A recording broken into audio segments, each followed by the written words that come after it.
warahmatullahi wabarakatuh. Salam GMPS, Bakti Tiranti Berkhidmat Sepanjang Hayat. Alhamdulillah, sekarang GMPS akan mengadakan lagi adalah kitab Miftahul Sudur, khususnya GMPS PPD Bogor Raya. Alhamdulillah ini udah berjalan 3 minggu ya, minggu yang ketiga.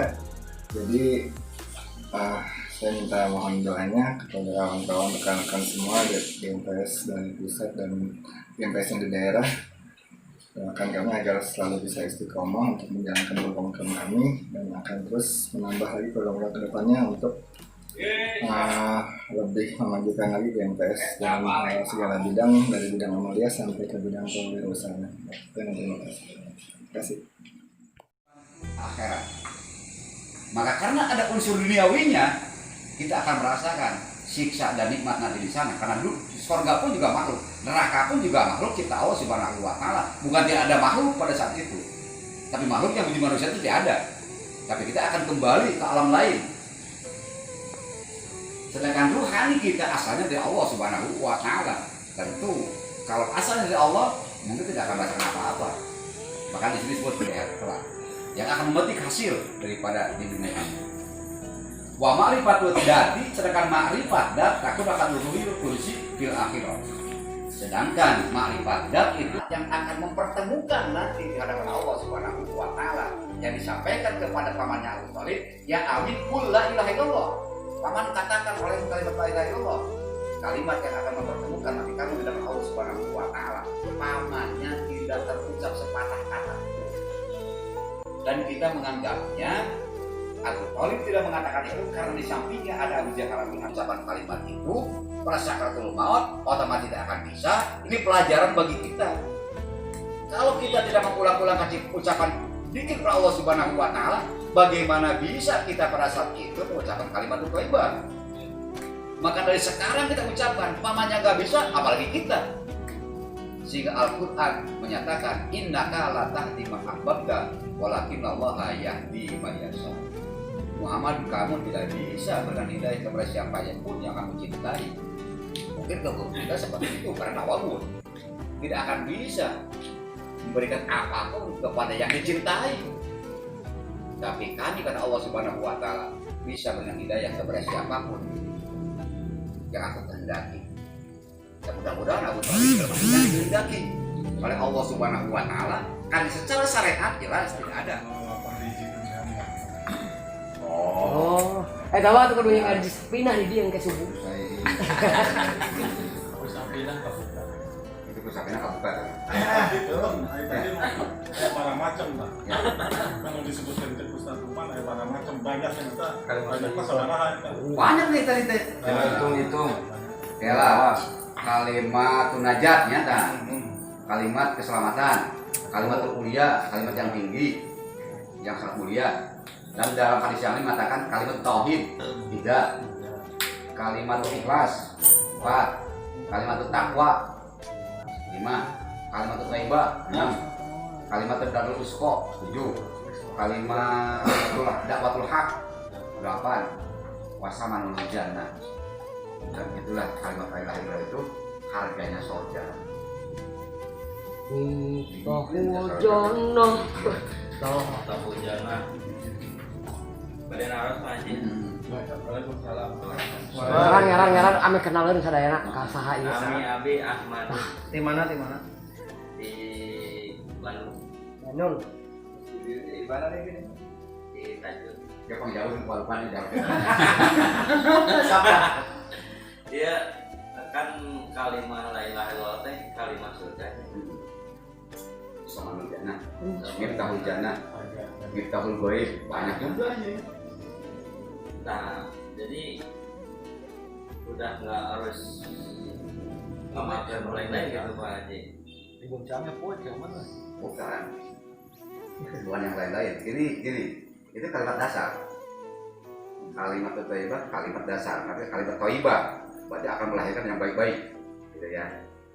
Kalimatul usqa akan melahirkan prinsip-prinsipnya kuat kesananya. Jadi kalau udah berpedoman kepada kalimat ini, tentu akan melahirkan yang kuat-kuat dalam kehidupan untuk tentang al-haq, tentang kebenaran. Jadi tidak boleh goyang karena itu, karena ini sebagainya. Itu dari pemahaman seperti itu. Terus dakwatul hak akan selalu ngomong itu bener, mual kata apa gitu.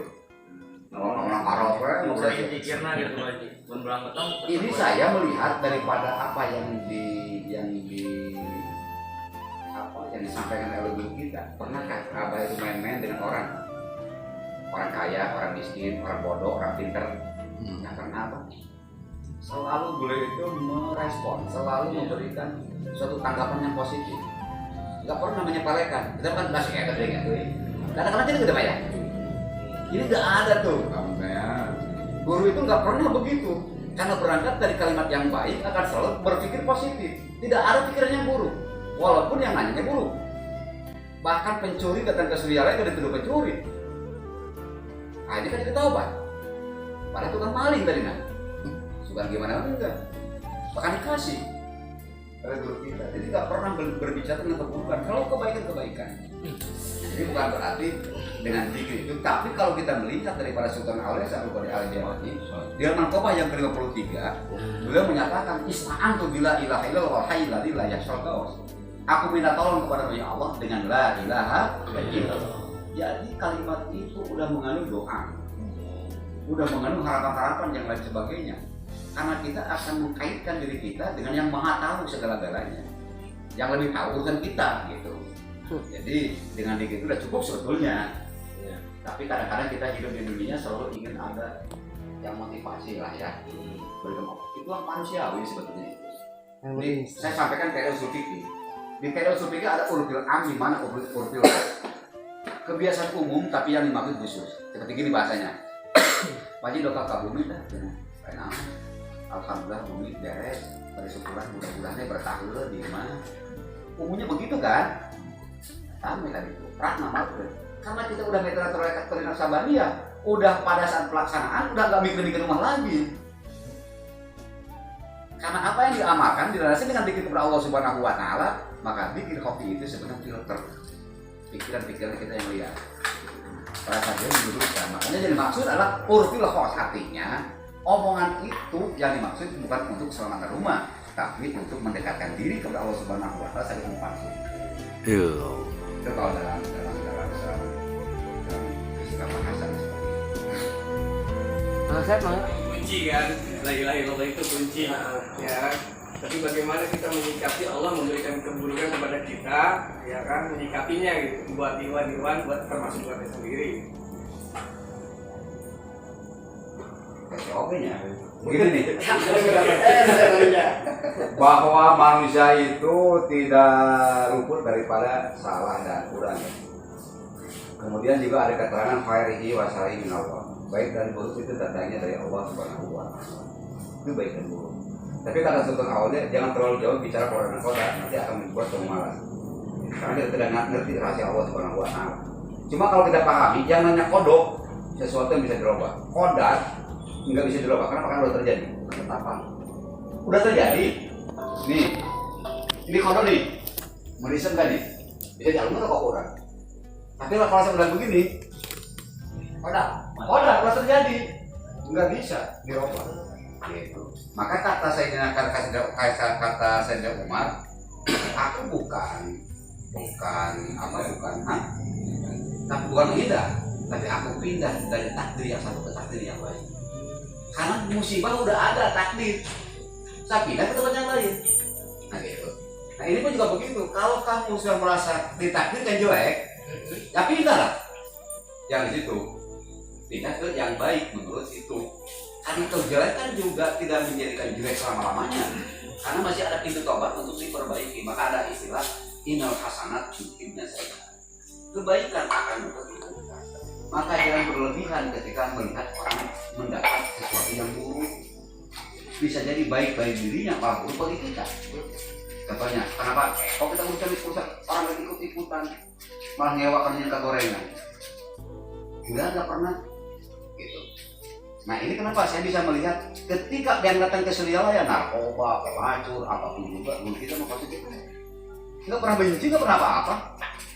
Kok malah kita yang benci? Orang kena musibah, kita yang seneng. Orang kena itu, kita yang teriak, yang sorak. belum tentu. Jadi kita harus pindah dari seputar ketentuan ke ketentuan yang lain kalau udah tahu dulu. Dan semuanya itu ditakdirkan, ditentukan oleh Allah Subhanahu wa Ta'ala. Jadi jangan menyalahkan Allah. Dan mudah-mudahan rugi saya sekarang ini menjadi pelajaran bagi diri kita untuk kedepannya tidak rugi lagi. Mudah-mudahan kesalahan yang sekarang ini menjadi pelajaran bagi kita di depan tidak salah lagi. Dan orang yang bersalah bukan hanya. Terus ada dalam Al-Quran dia ma'asabaka min hasanatin famin Allah wa ma'asabaka min sayyi'atin famin nafsi. Oh iya, itu udah masuk ke ikhtiar. Karena Allah sudah memberitahu ini baik, ini buruk. Maka kalau buruk datangnya dari setan, yang baik datangnya malaikat. Karena semuanya didampingi. Keburukan didampingi setan, kebaikan didampingi malaikat. Allah tidak pernah memerintah keburukan, tapi selalu memerintahkan kebaikan. Maka itu ada unsur nafsu di situ. Jadi pada hakikatnya baik dan buruk itu dari Allah. Hakikatnya ya, ini udah banyak masuk ke ikhtiar. Berarti ke ikhtiar bahwa kebaikan itu pada dasarnya karena Allah itu baik, al-haq. Sedangkan selain dari Allah itu setan, laknatullah. Karena dua-duanya udah diberikan ini oleh Allah itu silakan aja. Gitu. Berlaku seperti itu, tapi kamu tidak akan bisa berbuat banyak kepada hamba-Ku yang bersyukur kepada Allah Subhanahu wa Ta'ala. Jadi wajib intinya kalau kita mendapatkan takdir yang jelek tadi ya, itu salah satunya untuk kita introspeksi diri aja gitu ya. Iya. Apa yang sudah diciptakan? Iya. Tidak ada ke yang lain. Sudah ditafakuri. Karena terjadi. Kurang gitu. Berarti kesalahan-kesalahan itu bukan dari. Nah, kesalahan itu karena harus tahu bahwa kesalahan itu karena bisa kelalaian atau kebodohan atau nafsu dominan dalam diri kita, karena kita belum diisi dengan kebaikan-kebaikan, selalu ingin selalu dikalahkan. Itu aja enggak. Jadi jangan ke yang lain, semuanya akan kembali kepada diri kita. Makanya di dalam ini ada juga nih. Apa ya nih, ada di sini nih. Kullu insanin al-jamahu ta'irahu fi ulki. Setiap manusia itu akan diminta pertanggungjawabannya seperti kalau kita hari ini. Jadi apa yang kita lakukan itu akan kita pertanggungjawaban oleh Allah Subhanahu wa Ta'ala. Karena itu selalu kita melihat bahwa apa yang dilakukan kita itu akan minta pertanggungjawaban oleh Allah Subhanahu wa Ta'ala. Maka ketika ditakdirkan buruk, apa ada ikhtiar enggak nih untuk kebaikan? Karena dilengkapi semua. Makanya nafsu itu sebetulnya tidak bisa membunuh nafsu, mengendalikan kan juga.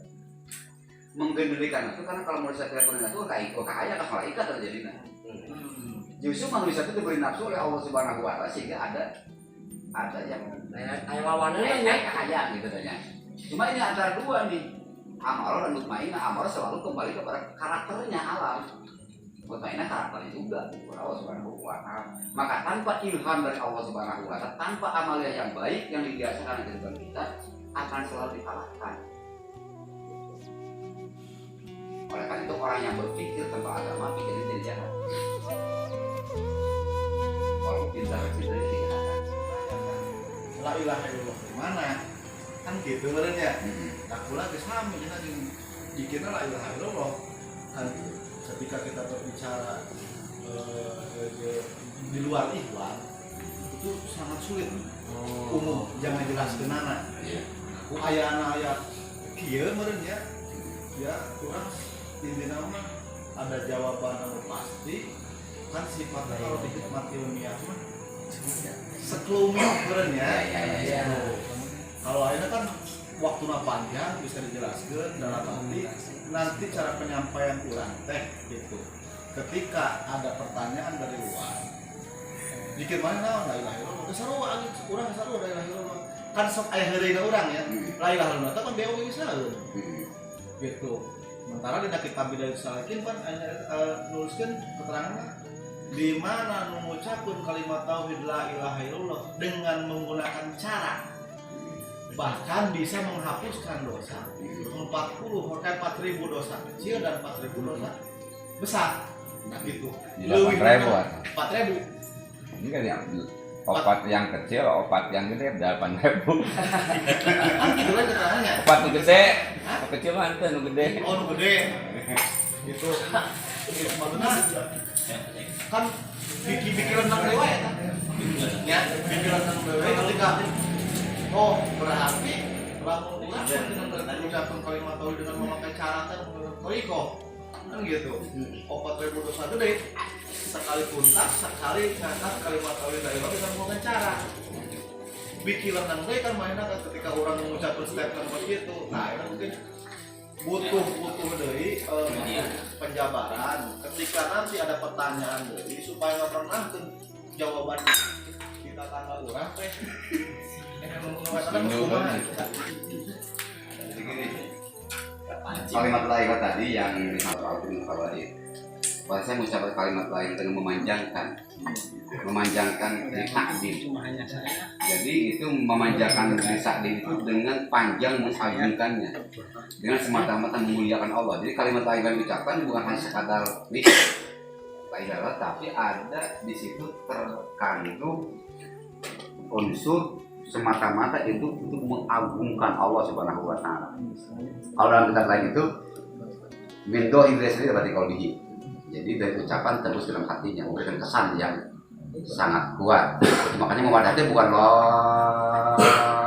itu yang dimaksud itu, tapi panjang mengagungkannya, semata-mata memuliakan Allah Subhanahu wa taala, baru akan berfungsi untuk udimat arba'atu al-qur'an kabair, menghapus 40 dosa dengan kalimat itu. Nah kalau tadi ditanya, ya saya juga sama kalimat la ilaha illallah.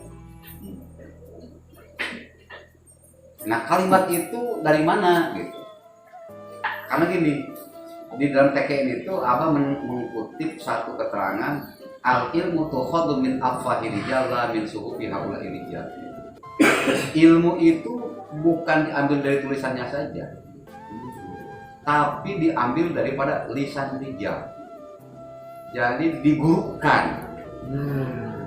Digurukan nggak dikirnya? Gitu. Karena yang digurukan itu, karena itu udah merupakan aturan agama, bahwa apapun yang di dalam agama itu jangan ditafsirkan dengan tafsir sendiri. Man fasara Qur'ana bi ra'yihi falyatabawa maq'adahu minan nar, keterangannya. Barang siapa yang menafsirkan Al-Qur'an dengan nafsunya sendiri, nafsunya keinginan, olah otaknya sendiri, karena pokoknya berdasarkan kaitan disiplin ilmu yang dimiliki, gitu ya, maka itu tidak memberikan apa-apa di dalam pengucapan kalimat tersebut. Tapi itu betul-betul keberkahan. Ini keberkahan karena kita tidak bisa mempelajari agama tanpa dikasih tahu oleh orang yang mengerti agama. Ini ada gurunya. Itu intinya. Berkat itu betul gak? Oh iya saya berguru. Ya alhamdulillah. Gak usah ngajak-ngajak ke Surya Laya. Kecuali bertanya nanti tentang masalah mana di Surya Laya, bicara Surya Laya. Kita tidak bicara koridor Surya Laya di sini. Bicara koridornya adalah apakah diri digurukan tidak? Tidak mungkin akan dapat keberkahan kalau hanya membaca. Itu jangan-jangan nanti membacanya berdasarkan nalar sendiri, bukan bimbingan orang-orang yang mendapat bimbingan dari Allah Subhanahu wa taala dan terang. Rubah.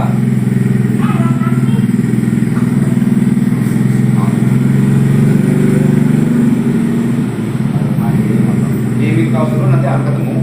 Tuba liman rohani wa awanabi. Bahagialah mereka yang melihat dan iman kepada Allah Subhanahu wa taala. Jadi kita ini sambung menyambung sampai kepada Rasulullah. Nah itu ya yang mendapat keberkahan itu, makanya beragama harus digurukan.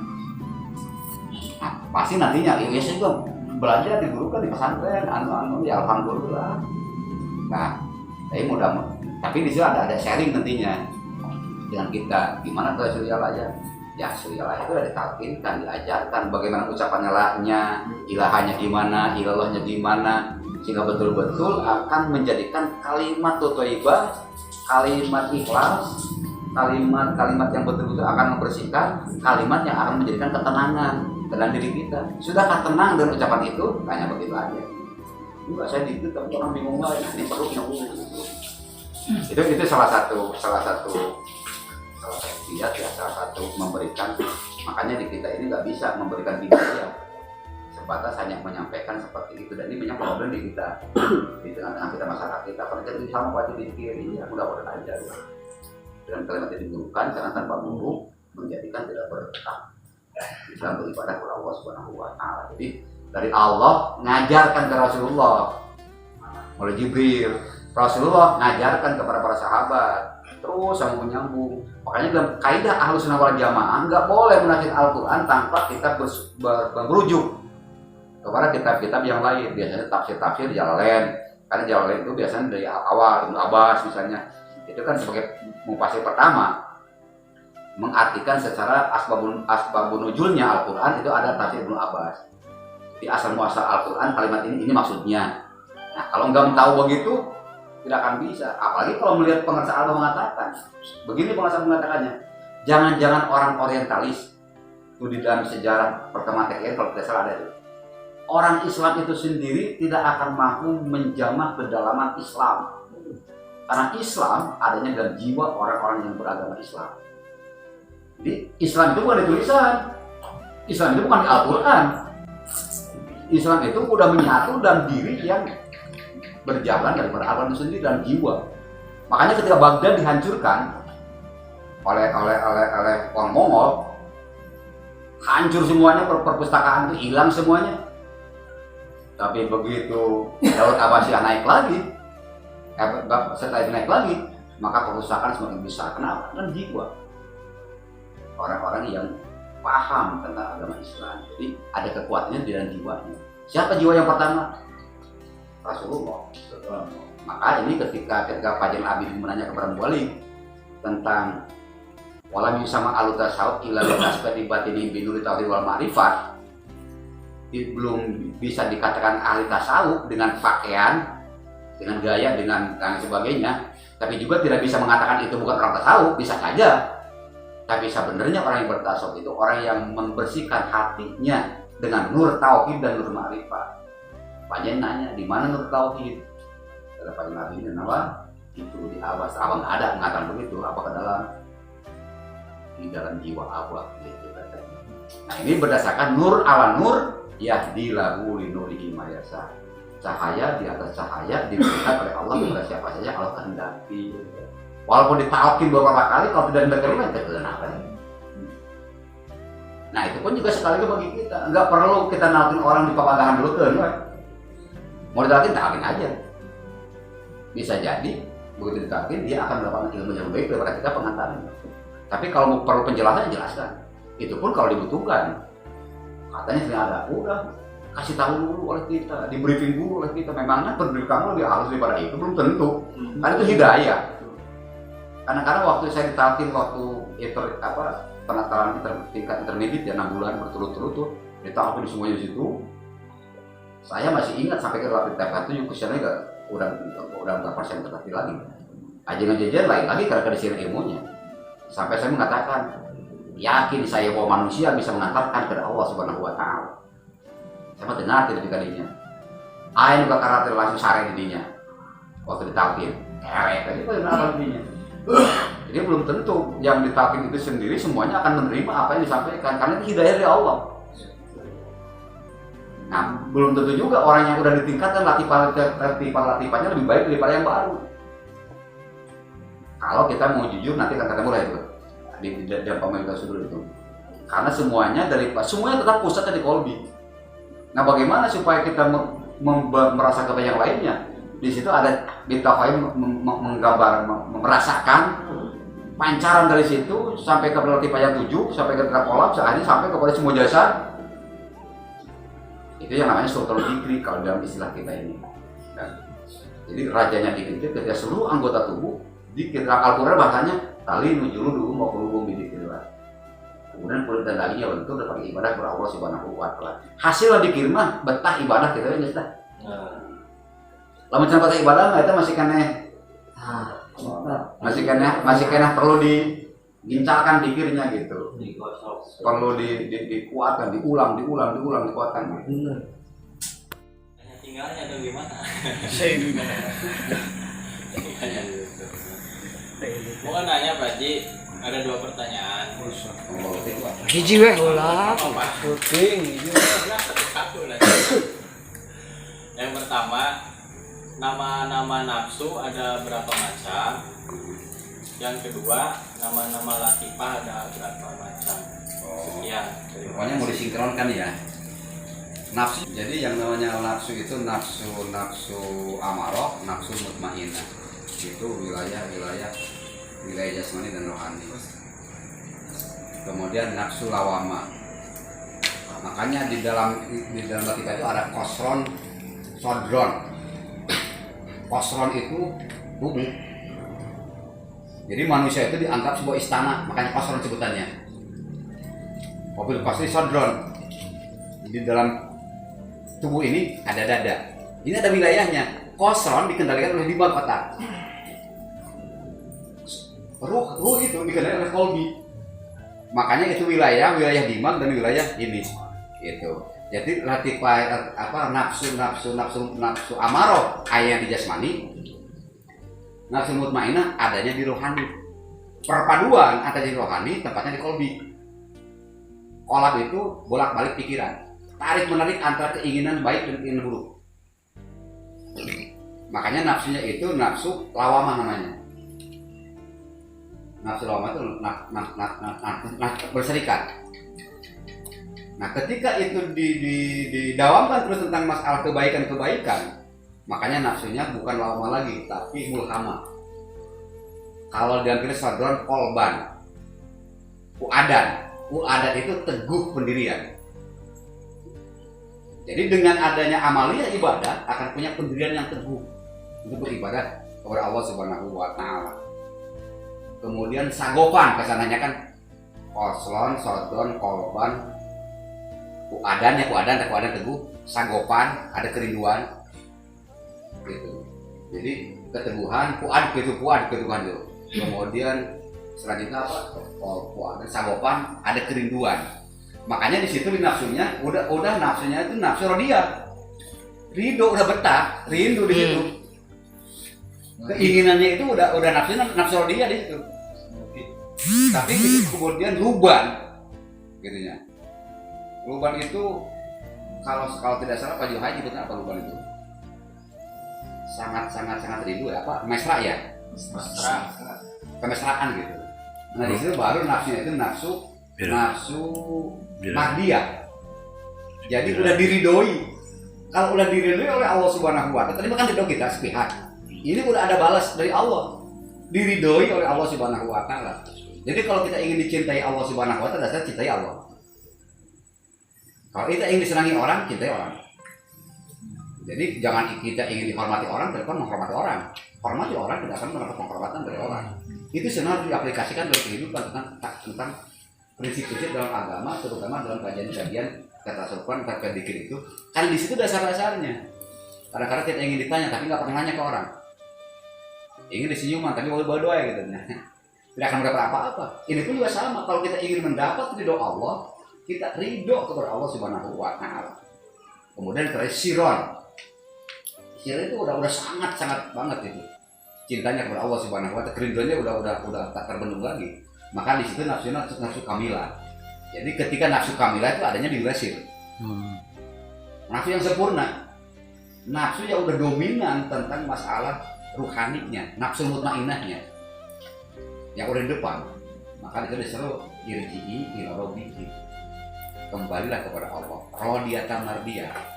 Ridho dan ridho oleh Rasulullah. Wadkhuli jannati. Masuklah ke dalam surgaku. Apa surga itu? Kebahagiaan sebetulnya. Maka kata Sultan Aulia, wala ain ra'at, wala udhu samiat, wala khatratil qalbi basar. Surga itu tidak bisa oleh mata, tidak bisa didengar oleh telinga, tidak bisa dirasakan oleh jasmani. Berarti surga itu urusan rohani. Rohani yang bagaimana yang di surga? Rohani yang tenang. Dengan apa? Dengan zikir kepada Allah Subhanahu wa Ta'ala. Wadkhuli jannati. Masuklah ke dalam surga.